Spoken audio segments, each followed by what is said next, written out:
ইউরোপের উত্তর পশ্চিমের দেশ ডেনমার্ক। সরকারিভাবে এটি কিংডম অফ ডেনমার্ক নামে পরিচিত। ঐতিহাসিক ও সাংস্কৃতিকভাবে ডেনমার্ক স্ক্যান্ডিনেভীয়র একটি অংশ। ভৌগোলিকভাবে ডেনমার্ক উত্তরের স্ক্যান্ডিনেভীয় দেশগুলোর সঙ্গে ইউরোপের সেতুবন্ধনকারী হিসেবে কাজ করে। দেশটির রাজধানী এবং বৃহত্তম শহর কোপেনহেগেন। এছাড়া আরাফাস, আলব্রোগা দেশটির বৃহত্তম শহরগুলোর মধ্যে অন্যতম। সুপ্রিয় দর্শক, আজকের ডেনমার্ক সম্পর্কে আদ্যোপান্ত জেনে নেব মায়াজাল বিশ্বের এই পর্বে।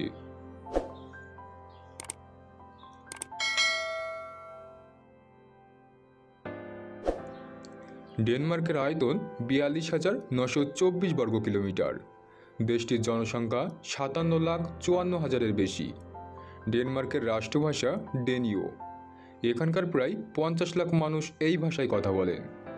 এছাড়া Canada, Germany, Greenland, Iceland, Norway, Sweden, সংযুক্ত আরব আমিরাত ও মার্কিন যুক্তরাষ্ট্রেও এ ভাষার প্রচলন রয়েছে।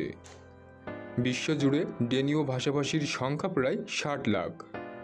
ডেনমার্কের বর্তমান জাতীয় পতাকা 1219 সাল থেকে প্রচলিত। ভাইকিংয়েরা 1100 বছর আগে ডেনীয় রাজ্য প্রতিষ্ঠা করে।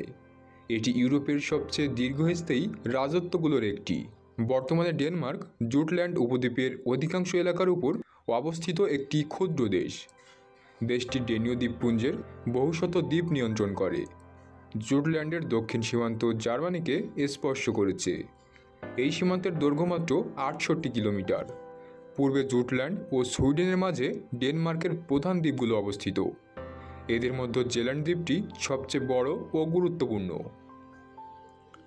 ডেনমার্কের 600 বছরের রাজধানী কোপেনহেগেনের বৃহত্তম অংশ জেল্যান্ডের পূর্ব উপকূলে অবস্থিত।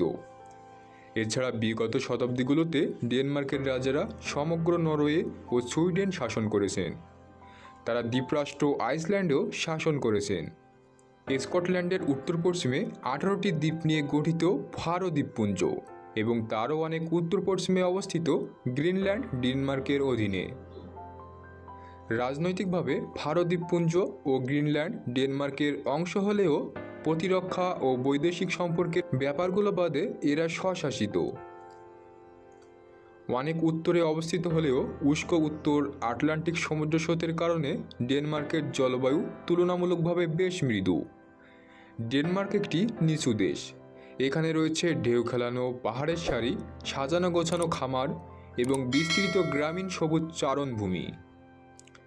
ডেনমার্কের কোনো অংশ থেকেই সাগরের দূরত্ব 64 কিলোমিটারের বেশি নয়, ফলে সমগ্র দেশেই উপকূলীয় আবহাওয়া বিরাজমান। বর্ষা, কুয়াশা ও মেঘাচ্ছন্ন আকাশ স্বাভাবিক ঘটনা। ডেনমার্ক ধনী ও অত্যন্ত আধুনিক একটি রাষ্ট্র। ইউরোপের উচ্চ জীবনযাত্রার দেশগুলোর একটি ডেনমার্ক। ডেনীয়রা তাদের সীমিত প্রাকৃতিক সম্পদের সদ্ব্যবহারে চাতুর্য ও দক্ষতার পরিচয় দিয়েছে। তাছাড়া ইউরোপের সবচেয়ে প্রাচীন ও ব্যাপক সমাজ কল্যাণমূলক দেশগুলোর একটি ডেনমার্ক।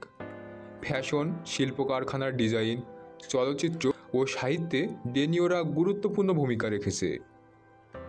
ডেনমার্কের বিখ্যাত লেখকদের মধ্যে আছেন হান্স ক্রিস্টিয়ান আন্ডারসন, যিনি তার রূপকথাগুলোর জন্য সারা বিশ্বে বিখ্যাত। ডেনমার্কের জাতীয় খেলা ফুটবল। দেশটিতে 1600 ফুটবল ক্লাব রয়েছে, যেখানে 3,20,000-এর অধিক নিবন্ধিত খেলোয়াড় রয়েছে। এছাড়া তারা হ্যান্ডবল, টেনিস, হকি, বাস্কেটবল খেলাসহ সাইক্লিং করতে বেশ পছন্দ করে।